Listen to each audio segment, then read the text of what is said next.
Hello everyone! Today, I will be explaining how to use the wonderful SaveUp Passbook so that you can achieve all your savings dreams. Inside the Passbook, there are 12 monthly spreads that look like this, which are there to help you track your finances for a year. These are the most important pages of the book. We will go into depth on how to fill in each of these monthly spreads. First, let's go over what you have to fill in at the beginning of each month. At the top, you can write down the month. In this case here, I wrote March. Then, you can fill in the red box. This is your fixed income. Your fixed income is the money that you earn each month. This value usually doesn't change. This includes your salary, allowance, or income from a part-time job.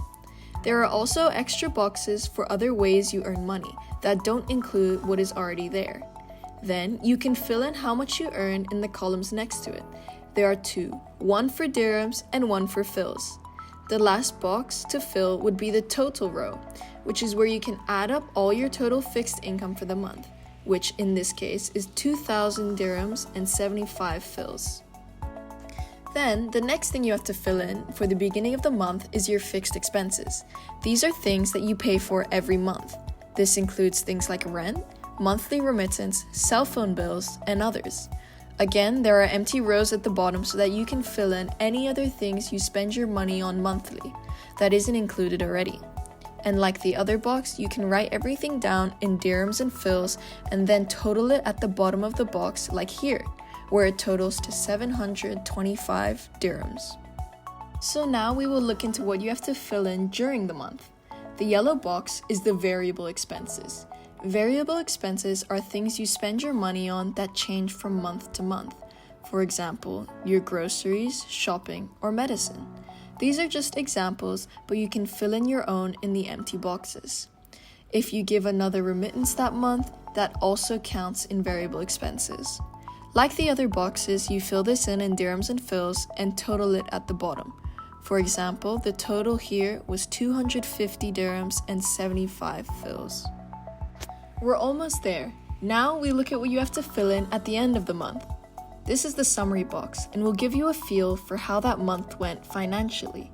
First, you take your total from the red fixed income box and you write it in the corresponding box in the summary section.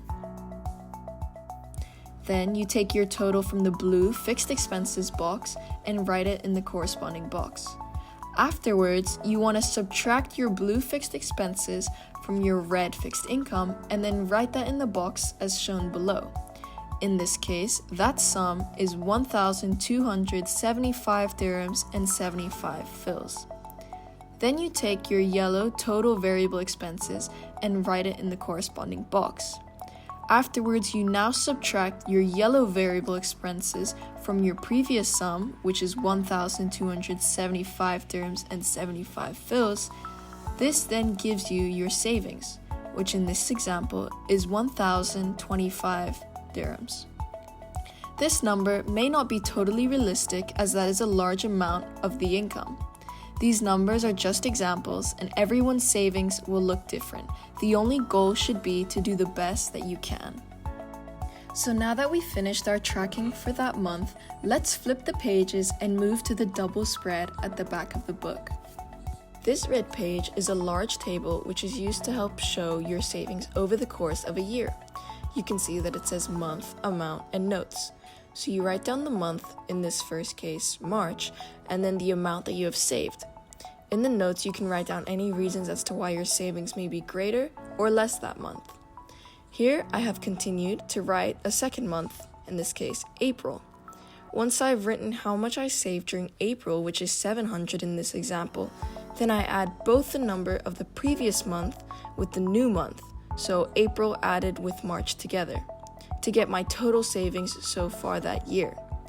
Every box with an equal sign is where you will track your total savings, and each box with an addition sign is where you'll write your additional savings that month.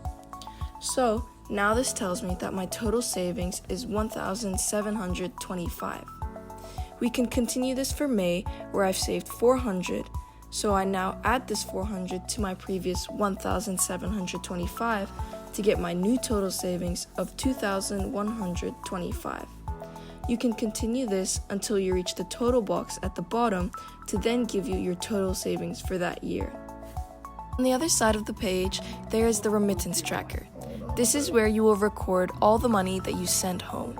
This table works the same as the savings tables, but this time you track both the month and the day. This is so that you can track it even if you send money home more than once in a month. For example, for March, I sent home 500 dirhams. And the next month, in April, I sent home 600. This means that the number in my equal sign box would be 500 plus 600, which is 1,100. You can add up your total remittances the same as the red table over the course of the year to give you the total money that you sent home. On these two pages, the aim is so that you can get a better idea as to what your spendings or savings add up to. It's easy to lose track of the total of all of them if you don't note them down. This is all to give you a better idea of your financials. Hopefully this video has helped you understand the book better and allow you to reach your financial goals. And of course, save up.